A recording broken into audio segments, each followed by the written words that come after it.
Are we This about to is tip back news into war updates. against Let's watch Iran? it.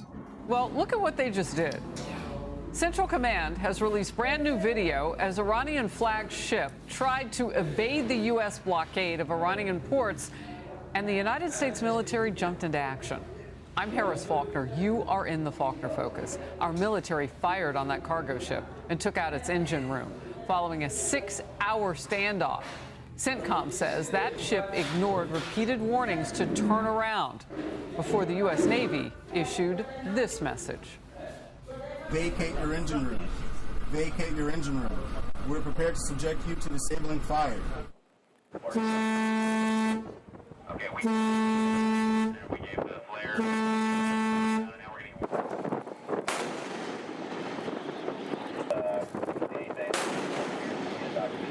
be ready.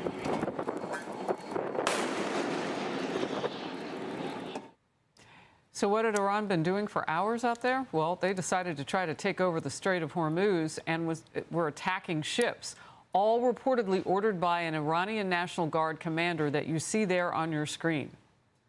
He has taken over the military and all diplomatic operations, freezing out so-called moderates in the Islamic regime. The IRGC forced multiple ships to turn around in the Strait of Hormuz over the weekend and then opened fire on some of them. Marine Traffic 24-hour snapshot shows the path of an Indian-flagged tanker before and after it was attacked, again by Iran. And you can see it entering the strait before doubling back quickly to try to get away from the IRGC commander's fire. President Trump posted about Iran's aggressive actions on Sunday, saying, in part, Iran's attacks violated the ceasefire agreement with the U.S., and more now out of CENTCOM just this past hour. Again, new video, the blockade being enforced, 27 vessels directed to turn around so far. United States warship 115. You are entering the area of a military blockade. This blockade of Iranian ports will be enforced and applies to all vessels regardless of flag. Any vessel that further intends to enter or exit an Iranian port will be subject to the right of visit and search in accordance with international law. If you attempt to run the blockade, we will compel compliance with force. Over. So we are getting almost real-time action in the Strait of Hormuz. Not much delay between this new video and the action that's happening to give the world an idea of exactly why we are there. This is a country that wants nuclear weapons. Wow. Vice President J.D. Vance will lead the command round 2 of negotiations in Islamabad, Pakistan, along with Jared Kushner and Steve Witkoff. It's still unclear if Iran's people will actually show up. The current ceasefire expires this Tuesday night. Vice Admiral Robert Harwood is a former deputy commander of U.S. CENTCOM, and he will join me moments from now. First, let's go to Chief Foreign Correspondent Trey Yingst on the ground in Tel Aviv. Trey.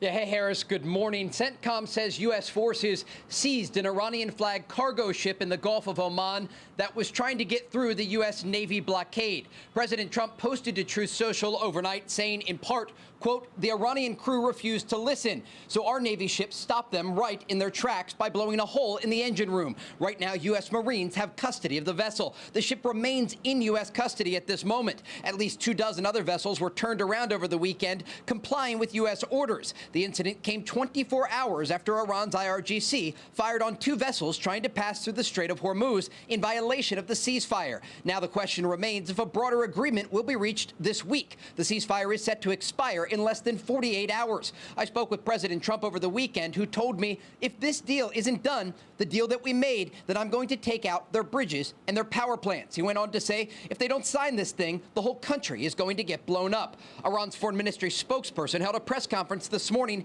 indicating that Iran has not agreed to attend talks in Islamabad, Pakistan tomorrow and is currently reviewing U.S. proposals. We witnessed that the United States insisted on bad faith and violation of the ceasefire. All of this is evidence that the United States apparently does not show seriousness in the diplomatic process. Reports indicate top IRGC commanders are actually in charge of what can be given up at the negotiating table. And at this moment, Harris, we don't even know if Iran will attend the talks. Harris? Trey, thank you very much for all the latest on this. And focus now, Vice Admiral Robert Harwood, a former deputy commander of the U.S. CENTCOM, a retired U.S. Navy SEAL. Great to see you today.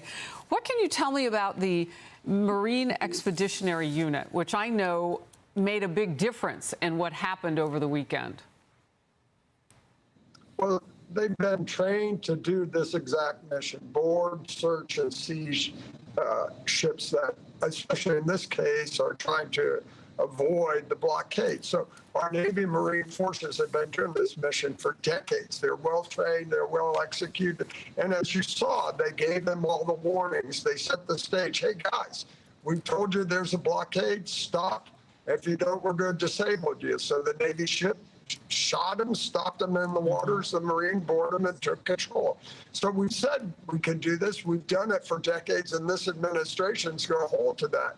So it's a clear message to the IRGC. Hey, we're telling you what we're doing every step of the way. So when you come to the negotiations, understand you're going to capitulate, or we're just going to ramp it up more. Talk to me about the IRGC. And there's this new commander, apparently. I don't know how new he is, but he's taken over, and diplomatic negotiations over there in Iran. What does that mean to you? Because you and I have talked a number of times now. I don't think it's any great surprise that they have other people who want to be radical within their government. But this guy's firing on ships. He's ordering those things to happen. Well, it's the whole IRGC. They are the core of the regime and the Islamic Revolution. They are the muscle. They are the guys who are suppressing the people, threatening and conducting offensive operations. So again, and this leader, because especially from the Israeli campaign where they've targeted the IRGC leadership, and this guy's probably going to have that same problem, they're going to fight to the death, because at the end of the day, we're going to get them all. And even those who don't go, when this thing turns at the end, they're going to be held accountable by the people of Iran. So the IRGC numbers about 120 to 150,000 when they started the war, and the leadership are the real ideologues. So those are the guys we got to be focused on targeting, and that's how we bring a real enduring peace and end to this conflict, by making sure the IRGC is eradicated at the end of the day. You know, that's really helpful, what you just gave us there. Vice Admiral, you said there are between 103 and 150,000 of them, give or take all those we've taken out and that Israel has taken out.